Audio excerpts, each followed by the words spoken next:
1, 2, 3, come on! Alright guys, I'm going to do the best I can here. So our topic today is about the Illinois State Senator race in 1858, and it was Abraham Lincoln versus Stephen Douglas. So, sorry, I'm trying to keep the camera still, but we'll see how I can do it. Okay, so I figured that because we're obviously not in class because of quarantine, I would try to teach you guys this. I know that I try not to do lectures too much, but how else am I going to teach you this? So here you go. So the two main candidates were Abraham Lincoln and Stephen Douglas, both from Illinois. They were running for the state senator's seat, and so a lot of people think of Abraham Lincoln versus Stephen Douglas as part of the election of 1860, but it was actually not. It was about the Illinois state senator race. So, anywho, they both wrote speeches at this time. So, A House Divided was Abraham Lincoln's speech, and the Freeport Doctrine speech was Stephen Douglas's. So at this time, obviously, they don't have television. They don't have, they don't have the ability to do those kind of debates. They still obviously debated, but because everybody couldn't all go to, a certain city because they have their own lives and such, and might not have a ton of money, they would debate and write speeches, and then the speeches would actually get published in the newspaper, and you would read the speech, and then you could get your own opinions from there. So, yeah, it's kind of cool. So, Abraham Lincoln, let's talk about him, this guy. Don't you just love my drawing?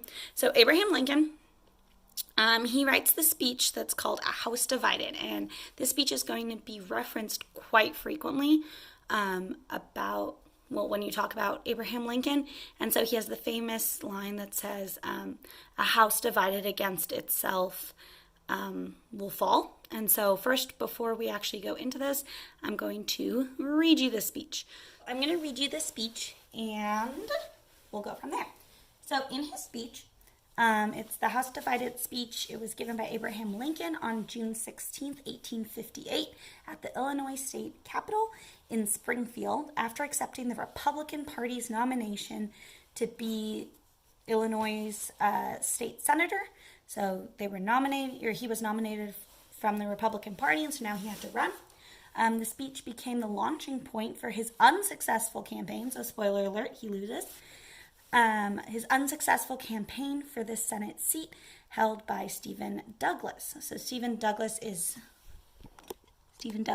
defending his seat, and good old Abe here. All right, let's try that again. Good old Abe here is trying to take the seat. So, a campaign would conclude with the historic Lincoln-Douglas debate. In the speech, Lincoln expresses his views on slavery and the danger that faces the nation. So here's his speech. If we could first know where we are and where we are moving, we could better judge what to do and how to do it. We are now far from the 5th year since a policy was initiated with the avowed object and confident promise of putting an end to slavery agitation. Under the operation of that policy, that agitation has not only not ceased, but has consistently augmented. In my opinion, it will not cease until a crisis shall have been reached and passed. A house divided against itself cannot stand. I believe that government cannot endure permanently, half slave and half free. I do not expect the Union to be dissolved. I do not expect the house to fall. But I do expect it will cease to be divided. It will become all one thing or all the other. Either the opponents of slavery will arrest the further spread of it and place it where the public mind shall rest in the belief that it is in the course of ultimate extinction, or its advocates will push it forward till it shall become alike lawful in all the states, old as well as new, north as well as south. And so this isn't his whole speech, but this is just the part I wanted to talk about. So let's start back from the beginning, and we'll kind of stop it and talk. So if we could first know where we are and where we are moving, we could better judge what to do and how to do it. So here he's saying that if we knew where we are or where we're going to end eventually, that we could prepare, right? If we know where the country will eventually end up, we could know what we need to do now to help it get there. Then he says, we are now far from the 5th year since a policy was initiated with the avowed object and confident promise of putting an end to slavery agitation. So remember how we talked about like the Missouri Compromise and then the Compromise of 1850 and the Kansas-Nebraska Act? So he's saying that, look, we've had all of these laws, that we keep making policies to end the debate over slavery, and that's just not working, that things are getting worse, right? So under the operation of that policy, the agitation has not only ceased, so like the conflict has not stopped, but it's getting worse. So it has not ceased, but has consistently augmented. That's just getting worse. In my opinion, it will not cease until a crisis shall have been reached and passed. A house divided against itself cannot stand. I believe the government cannot endure permanently half slave and half free. I do not expect the union to be dissolved. I do not expect the house to fall, but I do expect it will cease to be divided. Okay, so now he's saying we need to figure this out, that if we keep infighting, we're just going to fail, and that basically we just have to pick a side. That we need to either be 100% slave or 100% free. So that's what he means by either the opponents of slavery will arrest the further spread, so they're going to stop it from further spreading, and place it where the public mind shall rest. So he's also kind of saying that, like, look, we know slavery's bad. We just need to agree as a whole state. Are we going to be all free or all slave? Sorry that it keeps moving. It's hard to hold this. And he's basically also warning that, like, look, we're heading towards a war. That all of these laws we keep passing, it's not going to be enough. So he's it's a bit of, foreshadowing of what have I been saying that we're heading towards this whole year, right? Civil war, exactly. So that's pretty much what he's saying there. So that was, let's see if I can zoom out. That was Abraham Lincoln's House Divided speech. Yes, my whiteboard is on the floor. Don't judge me. So now we're going to go to Stephen Douglas. So anyway, Stephen Douglas. Sneeze. Isn't he a hot weirdo? No, I don't know.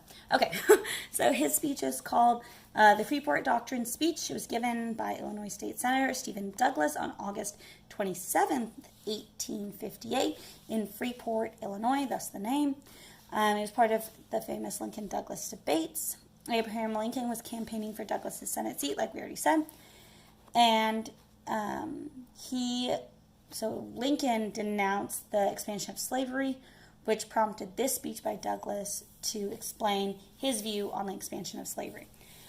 Okay, so he says, the next question propounded to me by Mr. Lincoln is, can the people of a territory in any lawful way, against the wishes of any citizen of the United States, exclude slavery from their limits prior to the formation of a state constitution?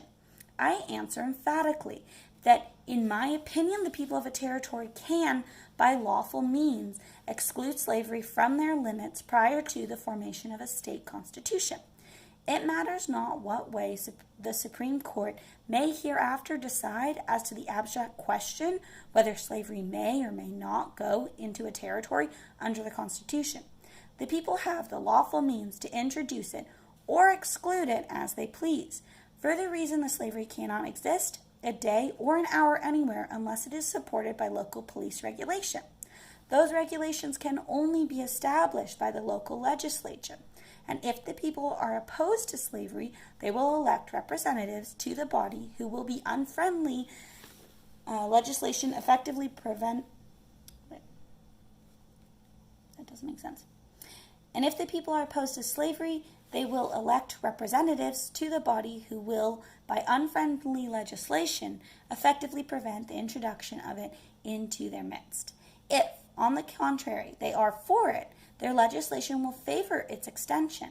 Hence, no matter what the decision of the Supreme Court may be on the abstract question, still the right of the people to make a slave territory or a free territory is perfect and complete under the Nebraska bill.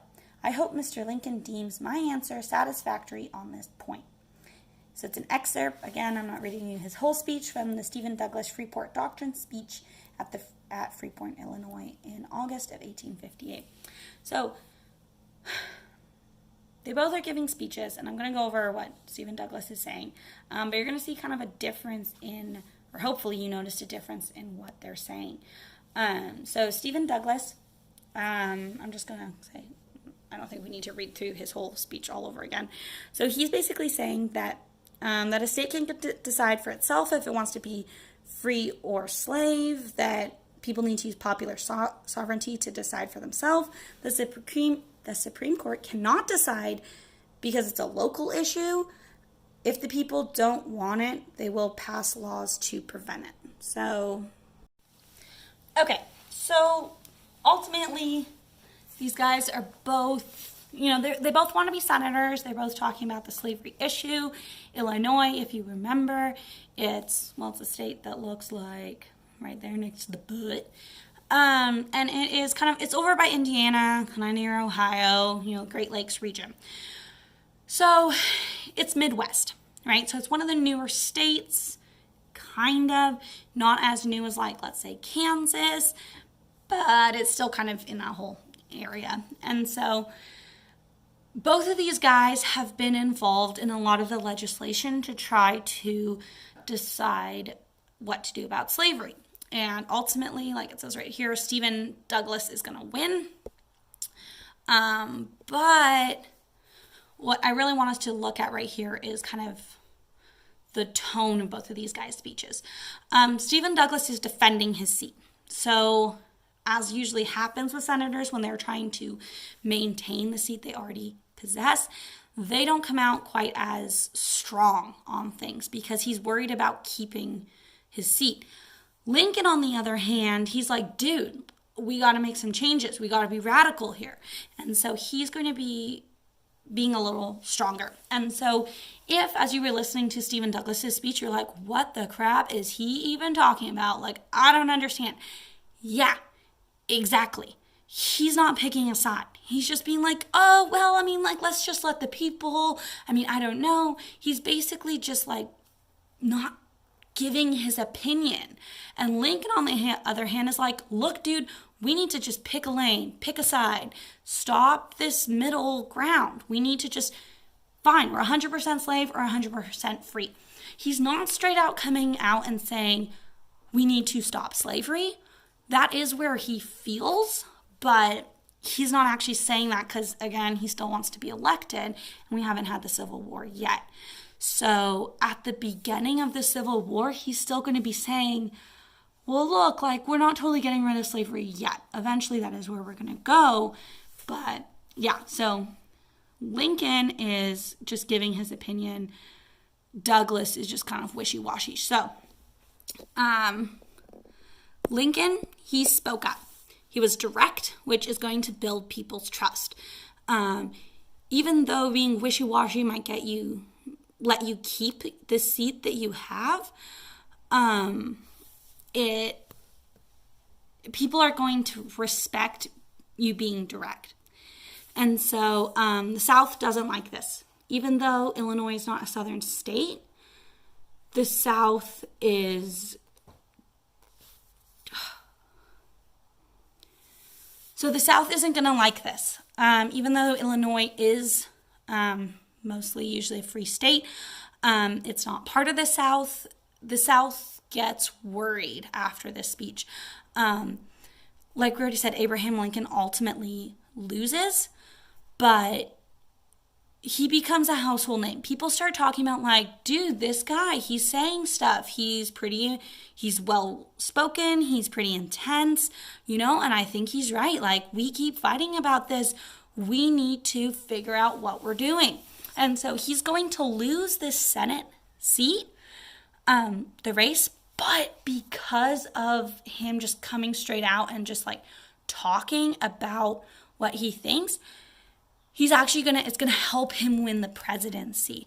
And so Stephen Douglas thinks he's some pretty hot stuff for winning, but ultimately Lincoln's going to become president. So, take that, Stephen Douglas. But yeah, so Next time we're going to talk about the actual election where Mr. Lincoln here wins. But yeah, so that is what we're going to talk about tomorrow. And I hope you guys liked this. Sorry that this is on my floor. And I know I'm not a great artist, but I tried. So, all right. See you guys later. Be safe. Remember that I have my office hours and that during quarantine they are allowing food or like giving out food at our school. You can get a lunch and a breakfast for tomorrow. It is free.